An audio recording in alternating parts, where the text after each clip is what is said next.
Have you read Joel 2?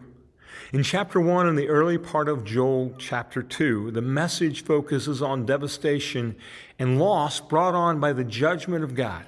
The book doesn't date itself, so there's some debate about the time it was written. The initial setting could be tied to the time of the exile or at the beginning of the return. Note that the references to the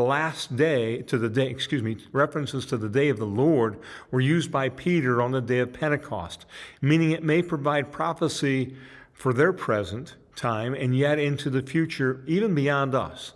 The judgment is thorough, leaving a barren land. The attack on the city is equally devastating.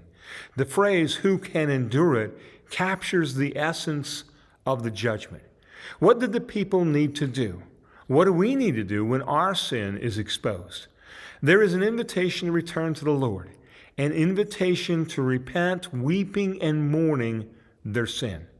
And then the context changes from gloom to joy, from mourning to dancing, as God responds to their cry for forgiveness.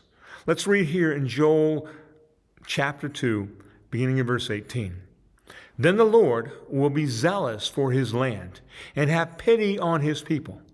The Lord will answer and say to his people, "Behold, I am going to send you grain, new wine, and oil, and you will be satisfied in full with them. And I will never again make you a reproach among the nations." Grace and mercy is showered upon them and the land. In a desolate backdrop, grain, new wine, and oil will return to the land. God will provide and restore what was removed in the judgment. The picture of restoration is simply amazing and beautiful. There is an extreme contrast between the before and after pictures painted for us in the book of Joel. The same contrast holds true in our own life.